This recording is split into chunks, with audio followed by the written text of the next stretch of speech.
अस्सलाम वालेकुम दोस्तों दोस्तों आज अदालत में एक और बड़ा फैसला सुनाया गया। फवाद चौधरी क्या कहते हैं हुकूमत से मुज़ाकरात पर और इमरान खान क्यों धरना से भागना चाहते हैं।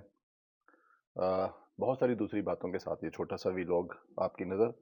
फैसल वाडा साहब ताहियात ताहियात जो उनकी नहली थी वो ख़त्म कर दी गई है और उनकी नाअहली जो है वो इस असेंबली की मुद्दत तक पूरी कर दी गई है। फैसल वाडा का जुर्म बहुत संगीन था। उन्होंने झूठ पर झूठ बोला, कमीशन से गलत बयानी की, शहरियत छुपाई, फिर सुप्रीम कोर्ट में भी झूठ पकड़ा गया।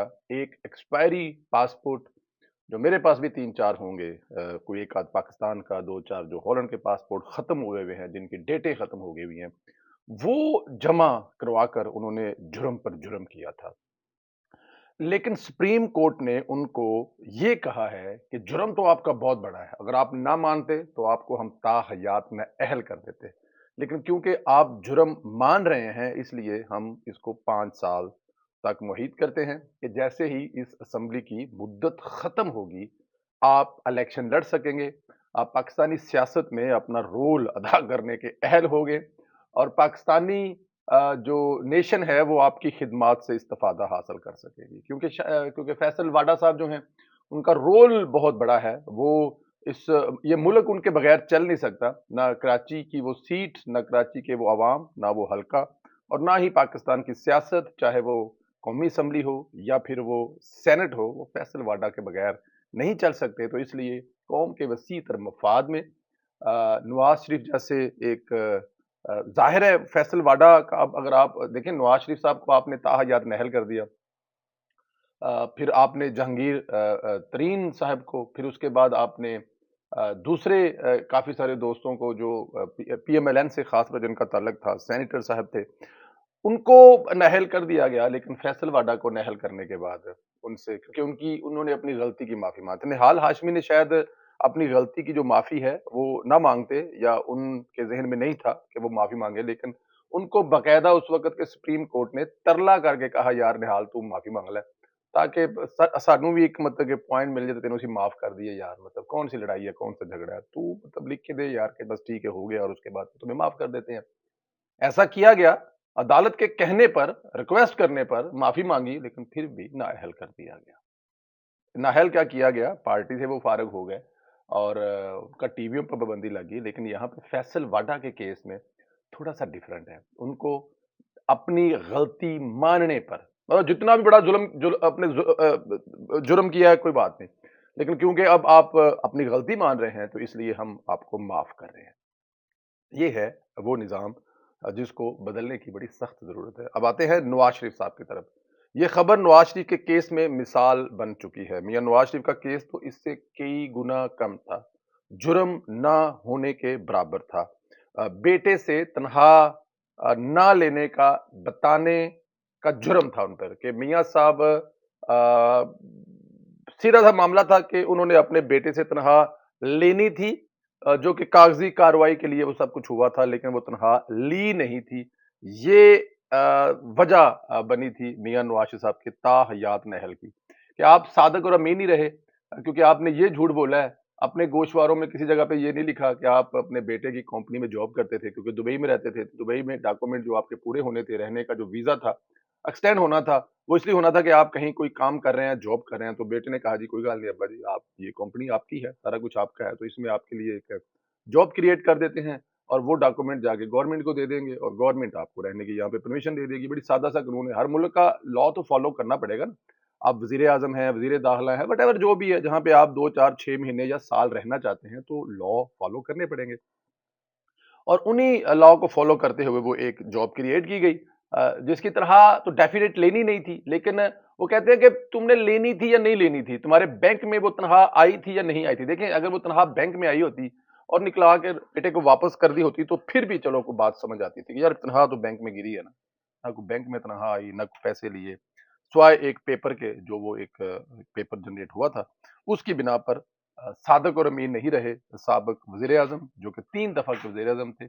इनके नाम पर इतने बड़े बड़े क्रेडिट हैं कि अगर मैं यहाँ पे वो गिनना शुरू कर दूं तो ये कोई भी लोग भी 100 200 मिनट का हो जाएगा और खत्म फिर भी वो नहीं होंगे, लेकिन उनको नहल कर दिया गया था। لیکن یہاں پر فیصل واڈا صاحب جو کہ معافی مانگ رہے ہیں تو اس لیے ان کو معاف کر دیا گیا. اب میاں صاحب کی واپسی کا انتظار ہے. جیسے ہی واپسی ہوگی چند دنوں میں معاملات سیدھے ہو جائیں گے کیونکہ ظلم کے سائے چڑھ چکے ہیں. آپ اس میں دیکھیں گے کہ میاں نواز شریف اور مریم نواز صاحبہ جو ہے وہ ان کو میاں نواز شریف صاحب کے کیس میں تو خاص طور پر اس پہ بہت زیادہ فائدہ ہونے والا ہے کیونکہ ایک مثال بن گیا نا کہ اگر آپ نے ایسا اگر نااہلی کی سزا جو تاحیات تھی وہ ختم کی ہے تو پھر آپ کو اب یہ بھی سزا ختم تو کرنی چاہیے. آپ کے پاس کوئی اور چوائس تو ہے نہیں. ظاہر ہے یہ نہیں ہو سکتا کہ ایک کیس میں جس میں آپ سمجھے کہ یہاں پہ مناسب نہیں ہے تو وہاں پہ آپ اس کو ختم کر دیں. بلکہ میاں نواز صاحب کے کیس میں تو میں ذرا اس سے آگے جا کے بات کروں گا کہ ان میں صرف کیس نہیں ختم کرنا چاہیے, نواز صاحب سے معافی بھی مانگنی چاہیے. بلکہ معافی کیا مانگنی چاہیے, دیکھیں جنرل باجوہ صاحب بھی اپنے ادارے کی معافیاں مانگ کے گئے. انہوں نے کہا جی کہ ہم نے فروری میں دیکھیں یہ فیصل واڈا صاحب والا جو اعتراف جرم ہے اس کے بعد ان کو معافی ملی نا, اسی طرح کا اعتراف جرم اپنی غلطی باجوہ صاحب بھی مان کے گئے ہیں کہ ہم لوگ سیاست میں تھے, اس سال فروری میں ہم نے نیوٹرل ہونے کا فیصلہ کر لیا. ہم نے نیوٹرل ہونے کا فیصلہ کر لیا. دنیا کی کوئی عدالت سزا سے نہیں بچا سکتی باجوہ صاحب کو اگر اس لائن کو پکڑیں. اس کا مطلب ہے کہ آپ پہلے سیاست میں تھے, جرم میں برابر کے شریک تھے جو عمران خان نے کی ہے. اس تباہی ملک کی جو ہوئی اس میں آپ لوگ برابر کے شریک تھے کیونکہ آپ عمران خان کے ساتھ تھے, سیاست میں ایک پارٹی کا ساتھ دے رہے تھے. لیکن خیر آگے بڑھتے ہیں تو یہاں پہ عدالت کو نہ صرف نواز شریف سے معافی مانگنی چاہیے بلکہ کیس بھی واپس لینا چاہیے. مریم نواز بھی سرخرو ہوئی ہمیشہ کی طرح. مریم نواز نے جو ہمت اور حوصلہ دکھایا اس کی مثال دنیا میں ڈھونڈنے سے ملیں گی, بہت ساری ہمارے ملک میں مثال موجود ہے.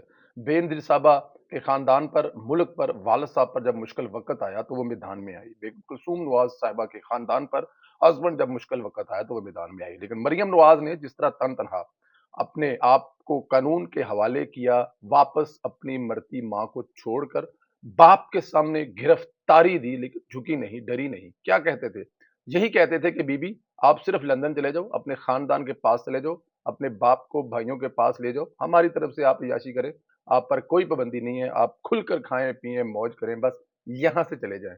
تو مریم نواز نے کہا تھا کہ یہ سودا نہیں ہوگا, مرنا ہے جینا ہے, اس ملک میں جینا ہے اور مرنا ہے. اور وہ مریم نواز میرے خیال میں پاکستان کی مقبول ترین لیڈر ہے. آج بھی ایک ٹویٹ آئے, آج بھی ایک تصویر آئے, آج بھی ان کا ایک بیان آئے, وہی ہر طرف چھایا ہوتا ہے. یہ ہوتی ہے آپ کی مقبولیت. تو مریم نواز بھی ہوئی. اچھا دوستو, پی ٹی آئی جو ہے نا اب لانگ مارچ سے اور دھرنے سے بھاگ رہی ہے, حکومت سے فیس سیونگ چاہتی ہے. خواجہ صاحب نے انکشاف کیا ہے کہ رابطے کیے اور کہا ہے کہ فیس سیونگ کے لیے کوئی ہی الیکشن کی ڈیٹ دیں, میں واپس آنا چاہتے ہیں, ہم الیکشن کی تاریخ لے لیں گے. دوستو اس میں آپ کو ایک بات بتاؤں, اس کی مثال ویسے ہی ہے کہ آپ کے گھر پہ کو مانگنے کے لیے آ رہا ہے اور اپنی ٹوٹی ہوئی ٹانگ دکھا رہا ہے اور وہ کہہ رہا ہے کہ یار خدا دے واسطے ٹوٹے پرانے برتن بھانڈے جتیاں رات دی پئی روٹی جی بچیاں دا بچیا ہویا کچھ سالن وٹ ایور کچھ بھی دے دیو, میں لنگڑا ہاں, میرے کو کام نہیں ہونا, بال میرے نکے نے, میں بھوکنا, مینوں کچھ بھی دے دیو, فرق نہیں پیندا لیکن دے دیو, میں تواڈے بوئے تو کچھ نہ کچھ لے کے جانا ہے. وہ پتہ ہے وہ مانگنے والے ڈھیٹ ہو کے کھڑے ہو جاتے ہیں. تو عمران خان صاحب کی بھی حالت وہی مانگنے والے کی, وہ کہہ رہے ہیں کہ یار ڈیٹ دے دیو, مجھے عوام میں اپنا چہرہ دکھانے کے قابل چھوڑ دو, پارٹی میں اٹھنے بیٹھنے کے لیے تقریر کرنے کے لیے چھوڑ دو, کوئی الیکشن کی ڈیٹ دو. اب الیکشن کی ڈیٹ دینی کس نے ہے, پہلے یہ وہ الیکشن کی ڈیٹ مانگتے تھے, کسے مانگتے تھے, باجوہ صاحب سے کہتے تھے کہ آپ ہمیں الیکشن کی ڈیٹ لے کے دیں, لیکن ڈیفینیٹ جب نیوٹرل ہو گیا تو پھر کون سی الیکشن کی ڈیٹ. لیکن یہاں پر الٹا ہوا پڑا ہے. اب وہ کہہ رہے ہیں کہ جی باجوہ صاحب آپ تو چلے گئے لیکن ہمیں جو ہے نا اب حکومت الیکشن کی ڈیٹ دے. لیکن حکومت میرا نہیں خیال کہ حکومت عمران خان صاحب کے کیے ہوئے گند کو جو انہوں نے اپنے سر پہ ڈالا ہے اور یہ معیشت کو بہتر کرتے ہوئے معیشت کو بہتر نہ ہونے تک الیکشن کی ڈیٹ دے کر اپنے آپ کو کسی دلدل میں نہیں پھینک سکتی. عمران خان صاحب نے ایک سے ایک جھوٹ بول کر اس قوم کو جو گمراہ کیا ہوا ہے, قوم یوتھ کو جو گمراہ کیا ہوا ہے, اس سے جب تک اس قوم کو نہ نکالا جائے, ایٹ لیسٹ جب تک الیکشن کی ڈیٹ بنتی نہیں ہے, جب تک الیکشن کی ڈیٹ آتی نہیں ہے, 5 سال پورے نہیں ہوتے, تب تک تو الیکشن نہیں ہونے چاہیے اور اپوزیشن کو نہیں کروانے چاہیے. اور اس بات کا فیصلہ بھی نواز شریف کے ہاتھ میں ہے. اور خدا کی قسم میں آپ کو ایک بات کنفرم بتا رہا ہوں کہ نواز شریف صاحب کبھی بھی آپ یہ الیکشن کی ڈیٹ نہیں دیں گے جب تک الیکشن کی تاریخ نہیں آ جائے گی. ہاں 5 سال جب ہو جائیں گے تو اس سے زیادہ نواز شریف آگے بھی نہیں جائیں گے, وہ نفع یا نقصان نہیں سوچیں گے, لیکن اصول اصول ہے اور اپنے اصول پر قائم رہتے ہوئے جب الیکشن کی تاریخ آئے گی تب الیکشن ہوں گے, اس سے پہلے عمران خان صاحب بھول جائیں. ایک ٹویٹ بھی آپ کو دکھانی ہے, اس ٹویٹ میں لکھا ہے جی حکومت سنجیدگی کا مظاہرہ کرتے ہوئے عام انتخابات پر رضامندی ظاہر کر دے. अदारों को सियासी फैसलों का हिस्सा ना बनाया जाए, सियासी जमातें फ्रेमवर्क खुद तय करें, अवाम को स्टेक होल्डर तस्लीम किया जाए, हुक्मरान अवाम के फैसलों को हतमी माने, मुल्क ने आगे बढ़ना है तो जमहूरियत बहाल करनी है। इस वक्त जमहूरियत बहाल नहीं जी मुल्क में, क्यों नहीं? क्योंकि इमरान खान साहब असम्बली में नहीं है, फवाद चौधरी साहब असम्बली में नहीं है, फवाद चौधरी साहब की है। भाई जमहूरियत बहाल कैसे होगी? जमहूरियत तो बहाल है ना। आप जो 3.5 साल हुकूमत करके गए हैं, वो नाम नहाद जमहूरियत थी। हालांकि मानने वाले मान के गए हैं कि वो आपको लेके आए थे, लेकिन अब वो न्यूट्रल हो गए हैं। लेकिन फिर भी नाम तो जमहूरियत जमहूरियत का भी नाम था ना। और क्योंकि अब इक्तदार में नहीं है आप, और अब आप चाहते हैं कि जमहूरियत बहाल कर दी जाए, तो फवाद चौधरी साहब, ईमानदारी जो है ना वो पहली शर्त है। जब तक आप ईमानदार नहीं होंगे तब तक कोई बात नहीं बनेगी। तरले मिन्नतों पे आ गई है पूरी की पूरी पार्टी, इसमें तो कोई शक नहीं है। वो तो नजर आ रहा है कि अब किसी भी तरह से फेस सेविंग जो है वो चाहिए पाकिस्तान तहरीक इंसाफ को, लेकिन वो मेरे ख्याल में मिलेगी नहीं। क्योंकि मिलेगी इसलिए नहीं, जब वक्त आएगा तभी इलेक्शन होंगे, उससे पहले इलेक्शन का होना नामुमकिन है। एक बहुत बड़ी खबर, जनरल बाजवा का डाटा चोरी करने वाले दोनों मुजरम पकड़ गए हैं। मैंने आपसे वीलॉग में कहा था कि वो इतना मुश्किल काम नहीं है। एक सिस्टम है, और सिस्टम में इंटर होने के लिए देखा जाता है कि किस आईडी से लॉग इन होकर डेटा चोरी किया गया है।